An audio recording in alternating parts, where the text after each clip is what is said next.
Good afternoon, everybody. Welcome to the Green Room. Thank you for joining us on another Thursday. Another wonderful day in Johannesburg. Cold morning, warm afternoon, warm hearts, and the rest are all warm as well. We have got a wonderful panelist again today. We've got Mrs. Alicia Thomas joining us from Visa Solutions, and we will do another welcoming for her soon as people are coming in at the moment. Let me do a bit of a welcoming to some of our attendees. Brenda, hello. Bryn, Desiree, how's it going? Erica, Innocent, hello, Innocent. Jeanette, Karen, and Marie. And as the rest start coming in, all they're coming in as well. We will start in a minute. But for those that obviously coming in later, they probably heard the intro before, but we still do it, because this is who we are, we professionals. And I will hand over to Trevor then. Trevor, intro. Yes, welcome everybody. It's the 6th of May, exciting. We can't believe that we're already into May. On this Thursday, if you're joining us for the first time, you're with Trevor and my business partner, Lenny. We are the Nduku Group, and what we do is we assist people who would like to get to America. So if it is your dream and you'd like to get to America and have that as a permanent solution for you and your family, then you need to get hold of either Lenny, myself, or someone in the Nduku Group, and we'd love to assist you and set you on the right path with our internationally acclaimed partners, Visa Solutions. So we have a number of offerings in our stable. We have got a nursing program. We have got a program for the truck drivers that are currently in America looking for a permanent solution. And we obviously have the Live Your Dream program. So we're super excited to always spend this time with you. And maybe, Lenny, you want to talk a little bit about what we do on the Green Room? Yeah, if you're new to this space, the Green Room is where we come on a weekly basis and we give you some insights into topics on immigration. So I don't know about you, but obviously some of our panelists that are experts in their fields in any area of immigration. It can be from topics that we've covered already. You know, on our relocation side, driver's licenses, we've talked about taking pets overseas. I just talk about taking pets overseas. We've got a new dog, so putting that out there. But you know, there's a lot of topics that is pertaining to immigration. You know, what should you take overseas in your container? Should you take everything? Now, those are also personal choices, but we had a topic on guns. You know, obviously America's got I think more guns than people in America as well. So I think there's a lot of guns in America, but if it's something that you want to take with, it's a family heirloom, take that with. But if you want to get a bit of a history on all the topics that we've covered, we are still in the process of loading these things onto our YouTube site, and that takes a bit of editing, but please bear with us. We will let you know when we have done all those things. But at the moment, we are going to talk about documentation today. You know, I normally do a bit of fun facts and stuff today, but today I've got, you know, going to try and focus on the documentation, as it's a very, very important aspect of immigration for us. So this is for people that a lot of some of our applicants have just gotten Department of Labor approval, and they would have to fill in a new set of documentation that's pertaining to immigration. So we also get asked quite a lot of questions at this stage. You know, what should I have got? What do I need to get into my hand as a documentation going forward? When do I need my police clearances? What does a unabridged document look like? Is it something that I got when I was born? Is it the handwritten thing? I've got this thing lying in my cupboard. It's got 100 years on it. You know, just can I use that thing still?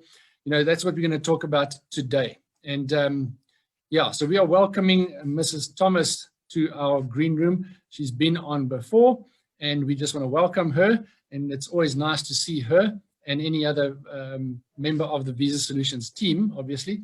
But yeah, Alicia, welcome.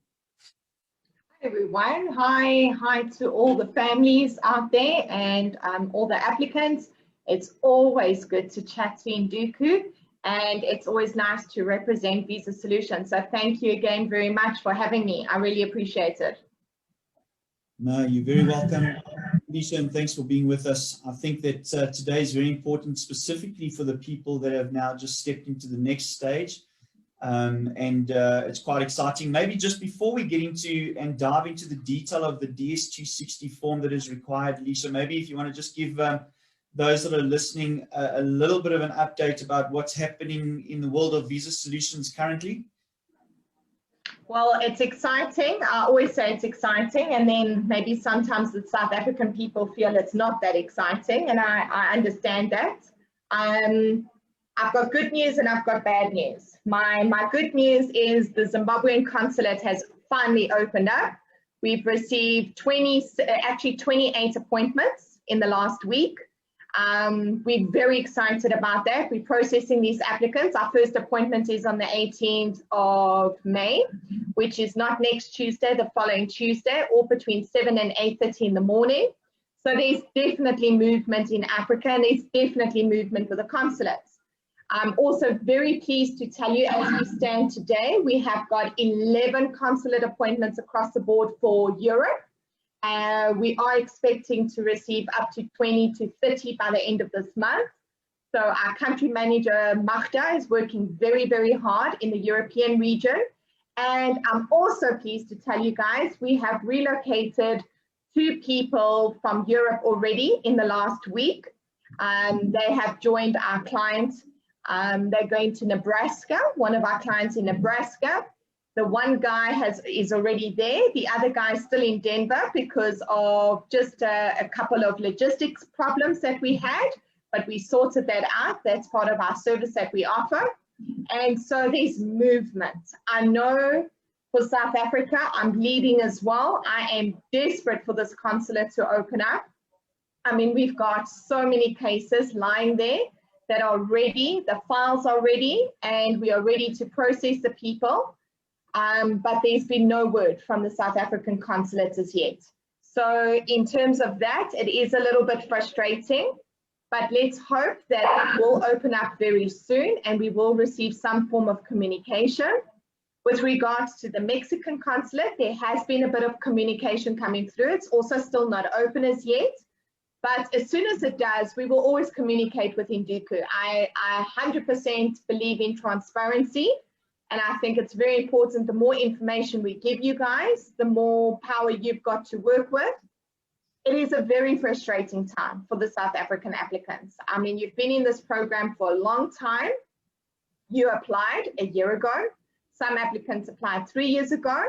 The reality is it's out of our hands. What I can tell you though, if you are in different stages, being the Department of Labor stage, UCIS stage, you guys have got a lot of guys that have just recently been Department of Labor approved. Well done, Induku, that's amazing. And these guys have now moved over to USCIS, and you've got a lot of guys moving over from UCIS to NBC, which is fantastic. You're making progress. I know it's a long process, and I know it's the most frustrating process. And in between of it, you get audits and you get denials and you get people. I always say it's like snakes and ladders. I call the immigration process like snakes and ladders. You throw the dice, you climb up the ladder. And sometimes you throw the dice again and you come down the snake and you go back to start. And that is unfortunately how it is. It really is. It's the toughest process that you ever go through, because a lot of people that apply, like for example, myself and my hubby and all of us, it's like when you want to go and buy a pair of shoes. You see a pair of shoes and you've already planned what you're going to wear the pair of shoes with, but you have not tried on the pair of shoes, and you don't even know if you can get the pair of shoes, right? Well, you've already planned the whole outfit. Well, it's the same with immigration. You've made a decision, you're going to the United States, you've already decided what you're selling, what you're taking, when you're taking it, what schools are your kids going to, but you haven't even been Department of Labor approved. Well, it is like that. That's what us women do. I think men do it as well. They'll never admit to it, but unfortunately, that's how immigration is. It's very tough. I just want to really encourage your applicants out there, stay positive, keep the faith, and every little step that you make in immigration, celebrate it, because it's a victory.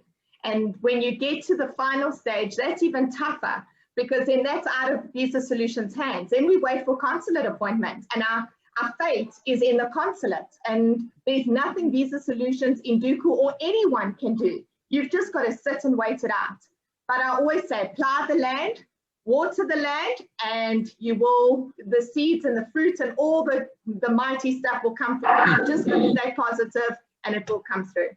Sure, Alicia, thank you. That there's a lot of wisdom, a lot of advice and stuff in there. Only Alicia would refer it back to a pair of shoes. A pair of shoes. Yeah, listen, I buy one pair of shoes and hopefully everything fits with it. But that's just me. But Alicia, I think, yeah, you're right. So we're gonna celebrate with the people that have got Department of Labor approval at the moment. We're gonna try and help them through the documentation that they've got to fill in at the moment. A lot of them have filled in it already. That we are trying to be proactive like that. But some people do struggle with this document.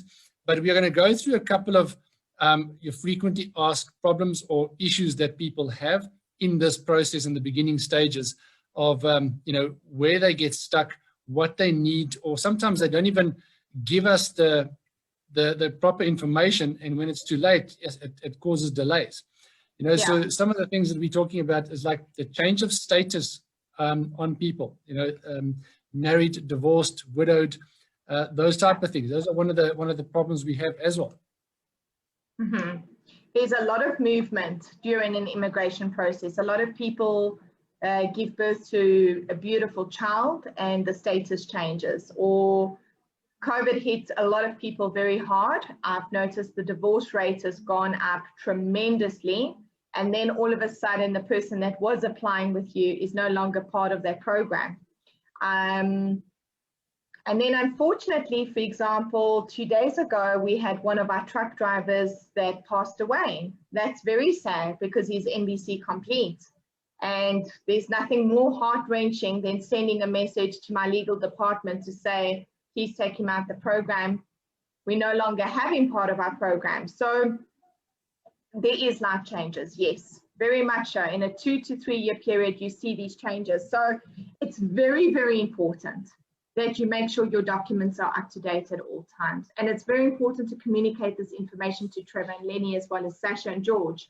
You need to make sure that you've always got, I sound like a broken record every time I'm on this webinar, but I can't stress it enough. Make sure you've got your unabridged documents. Make sure you've got your unabridged marriage certificate. Make sure you've got your divorce degrees. Make sure everything is in English. And most importantly, please don't laminate your documents. It seems to be a common denominator in South Africa. I think a lot of people are scared of losing their documents. And they think by laminating it, it's a good idea because then it lasts forever. It doesn't get dirty. It can never get coffee stains or anything like that on it.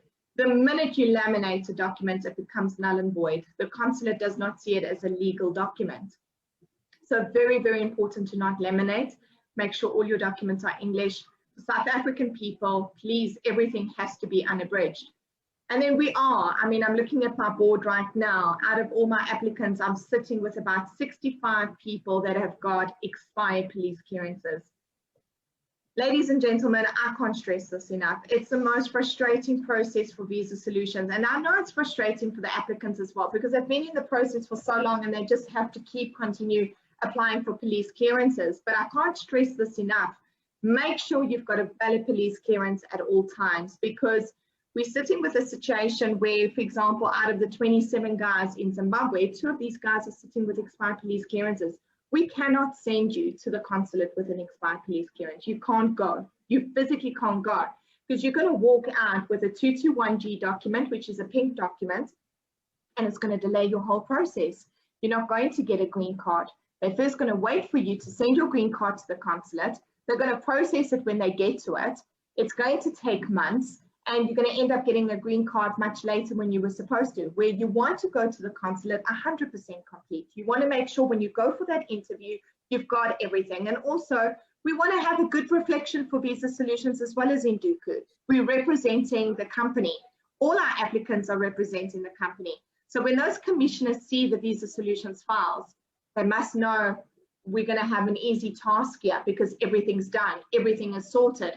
So very, very important, make sure you've got your valid documents at all times. Obviously, when you're going over into Department of Labor and you're going over to USCIS, you then need to complete a DS260. So I don't know if you guys have got questions for me on a DS260. I would love to elaborate on it because it's a very big document and it's very, very, very important that it is 100% correct. Have you guys got any questions? Yeah, so before we go into that, we also want to maybe just show people examples of what an unabridged certificate will look like, right? But I think the question that we have is this, that a lot of our people, because we've been extremely proactive and they've been in the same space, they have submitted DS260 forms already. In the interim, there have been changes. So are you suggesting that what happens is that a complete new form gets resubmitted, or can there just be amendments made to the document that was there? Because we know that after the fact, it's actually a digitally uploaded file. What do you suggest in terms of changes, births, deaths, as you just mentioned now? Do we resubmit documentation, or what is the process there? Well, it depends where you're lying in the program, Trevor. It's going to be, if you're still at UCIS and you have not been submitted to NBC, you can go ahead, you can change your DS260. There's time, okay? We can do it. We can make the amendments. You give us a updated or amended DS260. But the minute my consultant or my employee, which is her name is Susan, she's the most prettiest, loveliest lady. She does all the DS260. So let me explain to you guys how it actually works, because I think it's very important for the applicants to realize that we don't take that document and send it to NBC. It doesn't work that way. NBC has got a website, and this website is a very interesting website. If you don't type fast enough and you don't do things quick enough, the website kicks you out.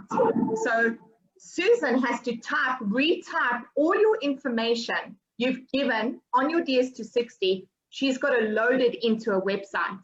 And we've actually populated the DS260 according to how the website asks the questions. So she literally goes, she retypes everything, and she puts it into the website. But in the interim, it kicks you out. So you've got to do it quite quickly. And that is why it's very, very important that your information is clear. That's also why we ask for all the documents to be typed and not handwritten, because it will take 10 times longer to read all the documents, and it avoids all types of errors. So let's go back. When can you change a DS260? If you have been submitted to the Department of Labor and UCIS, and you've had a baby in the interim, or you've decided that spouse that was so fantastic many years ago and is no longer, and that person is not welcome to the United States, and you are the main applicant, then yes, you can send us your updated DS260. Or if you decide, you know what, I've got two very naughty children, I'm leaving them behind, I want to take them off, and I only want to take the oldest kid, you can do that as well. I'm not saying you should, but people can do that. You can still change your DS260, but you cannot change your DS260 once I have submitted it to the NBC. That you can't do, okay? Once I've typed it up and I've sent it to the NBC, it's going to delay our processes like you cannot believe if we go and we make amendments. So now you're going to say to me, okay, but Lishi, what am I going to do? Because I have recently gotten divorced, or my hubby's passed away, or I know of applicants in our process that have had beautiful young babies. Okay, great. What's going to happen is we're going to get you NBC complete. You're then going to wait for a consulate appointment. And when you go to the consulate, you're going to take your documents with you. Okay, so for example, if you've given birth to a beautiful little girl, you will then take her unabridged birth certificate with you. She'll go with you to the consulate, because you either have chosen for that family to go with you immediately, or if you're on follow to join, you will then just take the documents. But if you've chosen the family to go with you to the consulate, all of you and the children will go with to the consulate, and you will take the valid unabridged birth certificate with. Or if you got divorced, you will then take the unabridged, well, it's not an unabridged, you'll take the divorce degree with you, okay? And then what will happen is at the consulate appointment, when you are doing the interview with the commissioner, you will bring to his attention that he needs to add the extra child to the portfolio, or you will say to him, unfortunately, my husband, my wifey has passed away, and you need to remove them from the system. And the commissioner right there and then will then enter it into the system, and they will change it accordingly. I mean, let me give you an example as well, very important. We've got a lot of people that are in the program. The main applicant, let's just take Trevor and I, for example. Let's say him and I were not legally married, and him and I were just staying together, and we had Con and Courtney, and he's the main applicant. I obviously want to form part of this process. Now, you have to be legally married before you are submitted to USCIS. That's the bottom line. You've got to do that. But we've also got a lot of families that have chosen follow to join. I don't think you guys have got many of those cases, but I'm going to touch on that because we've got to educate. I always say, I've just had a conference recently. I see Erica. Erica's on the.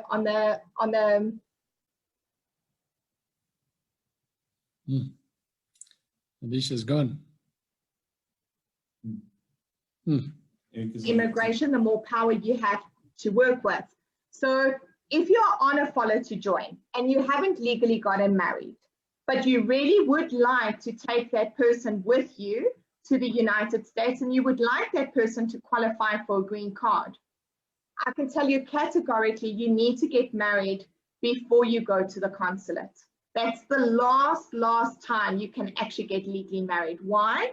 Because you've got to take your unabridged marriage certificate to the consulate, and you've got to say to that, because it can happen. You could have applied for this program and you were 100% single, and in the interim, you've met the love of your life. Well, get married. Get married before you go to the consulate, because when you get to the consulate, you can give them your unabridged marriage certificate. You can say to the commissioner, I fell in love. I've met the man of my dreams. Please, can you add them to the program?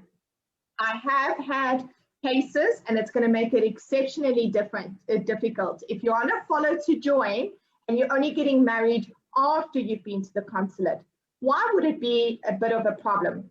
Well, it's going to make it very difficult to prove to the consulate that this person didn't marry you for a green card. Make sense? It's the minute they see, okay, he got his green card and now all of a sudden he got married straight afterwards, it's going to look very funny. The commissioners will question it and go, did this person marry him to qualify for a green card, or did this person marry him because it's love? So that could become a bit of a concern, and we will have to maybe get an immigration attorney involved there. Keep in mind, we are not attorneys. We're an agent that processes the documents. We're not a legal attorney company, and we will never profess that we are. So we're not allowed to give legal advice. I'm just saying to you, it is better to ensure all your legal stuff is done before you submit it to USCIS. But if there are changes between USCIS and NDC, try to get it done before you go to the consulate. I have got a question here. All my original birth certificates are laminated. Now what? How do I unlaminate it? Well, I do believe there is some people that use a hairdryer and they're unlaminated, and there's apparently a process, or Postnet apparently can help you. My advice would be, don't even take shortcuts. You're going to damage the document. The document's going to look ugly.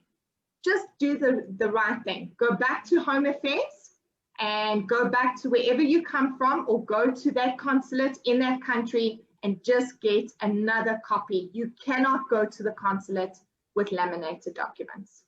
Okay. Alicia, okay, there's a couple of other points. Let's just go through a couple of points quickly, give maybe short answers on these ones.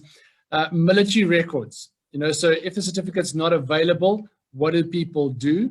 That's one point. The other one is, do people need copy of the US visas for this process? What is the other topic here? This is a reminder of age for police clearances and validity. Yeah. Police clearances, yeah. You mentioned that. It's just the age. The age is 6 months, yeah. Yeah, so what age do people need a police clearance? Yeah. from over the age of 16. I actually sat with an Each country. applicant here this morning and I was reminded, oh dear, Trevor and I haven't done our police clearances. And I stand here, I put my hand up, we have not done our police clearances. And I immediately looked over to my staff and I went, just remind me again, what is the age limit? The age limit is 16 years and above. So Connor and Courtney is below 16. They will not need police clearances, but Trevor and I will definitely need police clearances. So over the age of 16 for police clearances. And if I can give anybody advice on the police clearance situation, a police clearance is valid for a year in the eyes of the United States. In South Africa, it's valid for 6 months. But if you go into the USA consulate, it's valid for 1 year, okay? Now, let's say, for example, we apply in the month, or let's say I received it today. I received my new police clearance today, the 6th of May. That means it's going to expire the 6th of May, 2022. My advice to you guys is make sure you apply for that police clearance 3 months before it's going to expire. Why? Because sometimes it takes 6 to 12 weeks to get it out. And if you are NVC complete, you don't want to run the risk that you're going to wait 6 to 12 weeks for police clearance. So sometimes you will have 2 police clearances overlapping each other, but rather play it safe. Have 2 police clearances at the same time, then have an expired police clearance. And I keep saying that to everyone. Play it safe. Don't put a reminder in your phone, put a calendar invite in, but remind yourself, this is the date my police clearance expires, okay? Backdate it 3 months and go 3 months before the time and apply for a new one. All right, so Alicia, let's quickly talk about the military records. If they don't have a certificate, can they get an affidavit? Yes, absolutely. So police military records are a little bit tricky because a lot of people that were part of the military, we're talking about the 1980s. And a lot of those people didn't get any form of documentation. You will then need to go to the police station and you will need to go and get an affidavit. But I do believe the police will be able to pull some kind of information on any military info. You might need a number or you might need, but an affidavit will suffice. As long as it's done through the police. An affidavit, let's just talk about affidavits. You can't type up an affidavit and then just go and get it commissioned of oath. It's better for military stuff. You go to the police station, you try and pull as much as you can, and the police will verify while they're there with you in the affidavit, they're unable to pull any information, and they will stamp and sign it, and that's the stuff we will use to send to the NVC. If the NVC is not happy with it, they will come back to Victor and to Susan in our office. Victor's based in Houston. They will advise Victor that they need more info, and if they do, we will advise the applicant. But 90% of the cases, they do accept all the affidavits. Cool. And the other one, so passports validity. What do you guys need from people? Passports expiry date. How many months do they need when they start applying for this? Good question, Lenny. You know, I always say do not go to the United States with a passport less than 6 months. If you really want to play it safe, I would work on 18 months. So I always say between a year and 18 months, your passport must be in that time frame that it doesn't expire. If it's going to expire in the next 6 months, then I would highly, highly recommend you get to Home Affairs, tell them about your situation and apply for a new one. But definitely go to the United States with a validity of between 1 year and 18 months, nothing less. And why? Let me stipulate why. Because remember, when you go to the consulate, they're going to take your passport in. And after 3 or 5 days, they're then going to return your passport via DHL or via a courier company, and you're going to receive it back. In your passport will be your, if I can say, your temporary green card, your temporary EB3. There's a special number for it. And that one is valid for 1 year. Okay. Now, if your passport's going to expire, then you're going to be sitting with two passports. You're going to have a new passport, and you're going to have a passport with your EB3 in your old passport. You actually want to get that EB3 in your new passport. You want to have that part of that new passport, because that's the thing you're going to use to open bank accounts with, Social Security, and all types of things. So I'm sure participants might be saying, okay, but then when do I get my green card? Well, your green card will be shipped off to Visa Solutions. We will receive your green card, and we will check that it's all 100% correct. You receive it about 2-3 months after you're in the United States, and then we ship it off, we post it to the address where you are living, and you will then receive your official green card, like a bank card, like one of these. Okay, it will just be a green card. But originally, when you receive your green card, it will be in your passport. It's a visa in your passport. And that's why it's very, very important that you need to have a passport that's valid for a long time. I would highly encourage people to do that. I would then say, listen, their passports must actually be valid for much longer. Obviously, the process, they start the process, and at the moment, our estimated timelines is 2 years. You would pretty much need a passport that is valid for 5 years or so, in order to not have the problem of a continuous validity. Definitely, yeah. I think what would be a good point now is maybe if, Len, if you'll just share the screen so people can see quickly what an unabridged marriage certificate looks like, as well as the birth certificate. So there's the unabridged birth certificate. That's just an example of that. Obviously, this is recorded, and you can have the link afterwards to look at it again.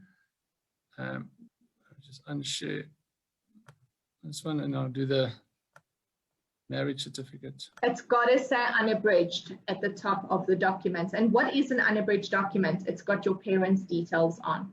So it's got the mom and the dad, as well as yourself on there. So it's got all the information on your parents. And the same with an unabridged marriage certificate. It's got your spouse's details, where you got married. It's got a lot more information than an original marriage or birth certificate. So if it's just normal, but let's just say this, the new unabridged birth certificates don't say unabridged. They say birth certificate, but it must have your mother and father's details on it. So don't get confused. Just the original marriage certificate and birth certificate, you will immediately see the difference. It's got very little information on, and it doesn't have a lot in. The unabridged has a lot more information on, but it doesn't, all the new ones don't say unabridged. They just say normal birth certificates. So don't get confused with that. Yeah, so Brenda's question on that was, good shame. She just got her unabridged certificates, and it was a long process. And some of them do say unabridged, but the new ones don't say unabridged. Exactly. So don't panic when you don't see it says unabridged. Just make sure your mom and dad's details is on there. I think it's the Home Affairs busy phasing out the whole process. Okay. Cool. Okay, good. I don't see any other questions that has come through from any of our guys, and I think we have tackled a lot of what is on the DS260 form. Alicia, that obviously those are the most frequently asked questions that Sasha, Lenny, and myself always have to answer. So we thank you for your input and guidance on those as well. And we're going to encourage anyone here that if you have any questions, or if you'd like any more information, that you can get hold of us. If you're at these stages already, then Sasha would have probably sent you what we're looking for and the documentation that you need to provide. Mm-hmm. If you need guidance in terms of the DS260 or any questions that you have, please get hold of someone in the Duku team. It would either be Belina, Mawela, or Sasha, or any of the other members of the team.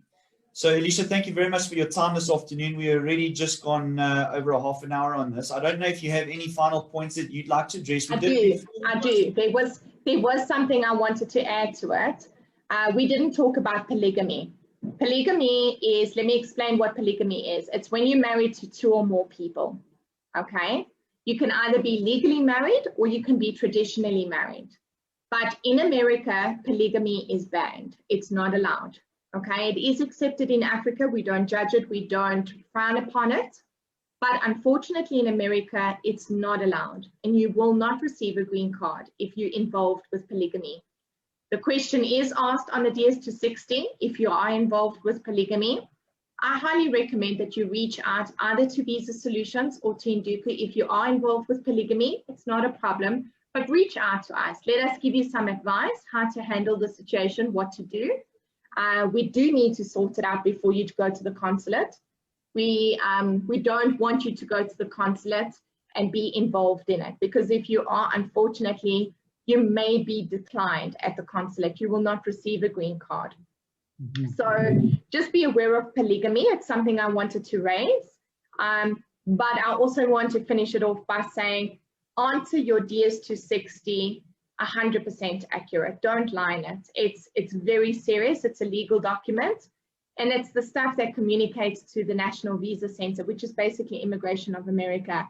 It is very, very important that the documents, the dates, the information, the stuff that you enter in on that document, you can't undo it. Once we've submitted it to NVC, that is what you've given the consulate, and you've taken an oath to fill in that document to make sure that it's 100% correct. So please, yes, there is changes. We spoke about it, births, divorces, deaths, those type of things, it's understandable. It's called life. But there's certain things like your dates of birth, your contact details, your email addresses, and I want to chat about that. I know we've got to go, but I want to mention that as well. But make sure your information is 100% correct. Don't falsify anything. Always be honest and always only but speak the truth. At the end of the day, it's only right for you as an applicant, and it's only right for Visa Solutions and Induku. Also, please, ladies and gentlemen, the consulates do reach out direct to our applicants. So your email address and your cell phone number that you add in on the DS260, don't change. If you can afford it, don't change your contact details and don't change your email addresses, because they inevitably might reach out to you direct in the near future, and then you've changed contact numbers. You don't want to miss that phone call. You don't want to miss that email. So please, they do reach out to us, they always do, but they also reach out to the applicants. And sometimes they reach out to the applicants sooner than what they reach out to us. So I'm just encouraging everyone, don't change your contact numbers. If you are going to change your contract and you're going to go on prepaid, try keep your number if you can. Try avoid of losing it. But you might be sitting here and going, oh dear, I have changed my number. If you have, reach out to Induku, reach out to Visa Solutions, and let's see if we can assist you. Okay. Cool. But that's it from my side. Thank you for having me. And I love it when you invite me. We've got so much info to share with you guys. I just really want to encourage the South African people. I know we're all disheartened. We all feel moedeloos is the word, moedeloos. And we're desperate for the consulate to open, and we want us moedeloos because we haven't been DLR approved or we haven't gotten yet. We're working very hard on everyone's cases, and we're making sure that we're trying to get everyone through the process, and come hell or high water, we will do it. And we will get you to victory lane. So stay positive, and I look forward to seeing you guys on the next webinar. And thank you for having us. Cool. Alicia, thank you for the encouragement and the wisdom and the information that you've given us. And I want to just say to people that, if you do get stuck on any of the documentation, or, if you do have your questions, don't think that because we've answered some of them over here, we've answered all of them. If you don't feel shy, if you have a question, please reach out to us, as Trevor said, to either Belina or Sasha, or even us, that we can help you through this process like we promised.